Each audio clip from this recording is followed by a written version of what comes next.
teman-teman. Kami dari kelompok 9. Di sini kami akan memaparkan materi tentang pemanfaatan tanaman padi sebagai sumber belajar untuk meningkatkan pengetahuan siswa di bidang pertanian. Baik teman-teman, saya akan menjelaskan tentang pengertian padi.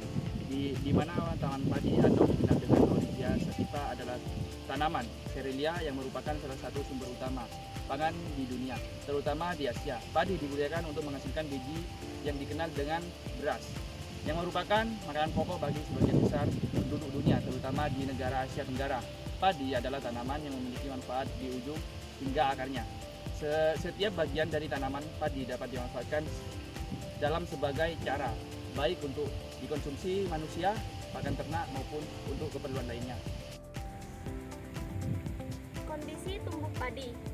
Padi tumbuh optimal pada iklim tropis dengan suhu antara 25 derajat Celcius hingga 30 derajat Celcius. Selain itu, padi membutuhkan banyak air, terutama selama fase pertumbuhan vegetatif dan pembangunan. Beberapa kondisi yang mendukung pertumbuhan padi antara lain: 1. Tanah yang subur.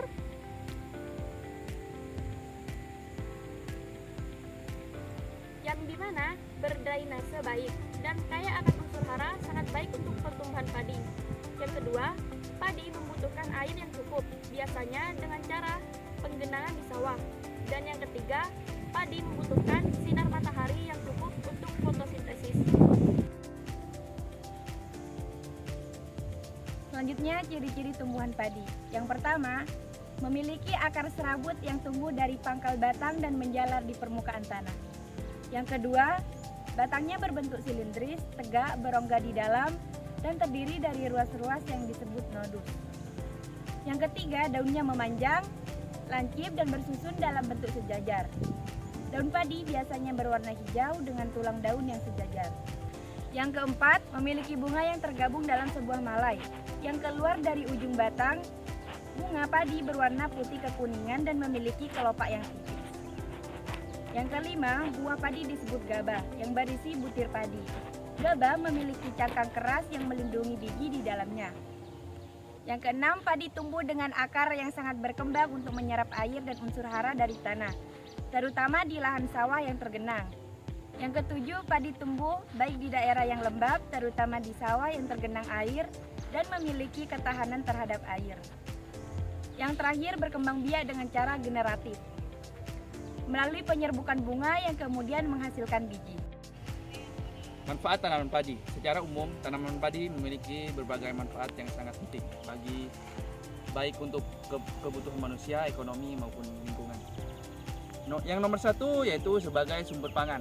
Padi adalah bahan pokok utama yang diolah menjadi beras yang merupakan sumber karbohidrat utama bagi jutaan orang di seluruh dunia, khususnya di Asia. Yang kedua yaitu sebagai sumber pendapatan. Petani padi dapat memperoleh penghasilan yang signifikan dari hasil panen padi, baik dalam bentuk gabah maupun beras. Yang ketiga sebagai sumber pangan ternak. Selain beras, bagian lain dari tanaman padi seperti jerami dapat dimanfaatkan sebagai pakan ternak untuk sapi, kambing, dan unggas. Yang keempat, meningkatkan kualitas tanah. Tanaman padi, terutama yang ditanam di sawah tergenang, dapat membantu menjaga kelembaban tanah dan mengurangi erosi tanah. Selain itu, sistem perakaran padi dapat membantu memperbaiki struktur tanah. Yang kelima, sebagai obat tradisional. Sebagian di tanaman padi seperti akar dan daun digunakan untuk mengobatkan tradisional. Baik, selanjutnya manfaat padi dari ujung sampai akar. Yang pertama, bunga dan malai. Menghasilkan gabah yang menjadi beras, sumber utama karbohidrat bagi manusia. Yang kedua, batang. Batang dapat digunakan sebagai bahan bakar, pakan ternak, dan bahan untuk pembuatan kerajinan dan produk industri. Yang ketiga, daun. Daun digunakan sebagai pakan ternak, bahan pupuk organik, atau sebagai bahan pembungkus makanan. Yang keempat, gabah. Gabah diolah menjadi beras sebagai bahan pangan. Sedangkan bagian lainnya atau sekam dimanfaatkan untuk bahan bakar atau pupuk. Yang kelima, sekam. Sekam digunakan untuk bahan bakar, pupuk, atau produk industri seperti papan komposit. Dan yang terakhir, akar. Akar membantu menyerap air dan unsur hara, memperbaiki struktur tanah, serta mencegah erosi. Tahapan pertumbuhan padi. Yang pertama yaitu benih padi disemai di tempat yang lembab dan terkontrol sebelum dipindahkan ke lahan. Yang kedua, bibit padi yang telah berumur 25-30 hari dipindahkan ke lahan sawah atau lahan gogo. Yang ketiga, padi akan mulai membentuk akar dan daun pada tahap ini. Yang keempat, tahap ini padi mulai berbunga dan muncul bulir-bulir padi. Yang kelima, padi mencapai puncak pertumbuhan dan biji padi mulai matang. Yang keenam, setelah biji pada cukup matang, padi dipanen untuk diolah menjadi beras. Selanjutnya, proses transformasi padi menjadi beras. Yang pertama, pemanenan padi. Padi dipanen setelah mencapai tingkat kematangan tertentu, biasanya sekitar 3-6 bulan setelah penanaman. Pemanenan dilakukan dengan cara memotong batang padi, baik secara manual menggunakan sabit atau dengan mesin pemanen. Yang kedua, pengeringan. Setelah dipanen, gabah harus dikeringkan agar kadar airnya berkurang. Pengeringan bertujuan untuk mencegah pembusukan dan mempermudah proses penggilingan. Yang ketiga, pemipilan.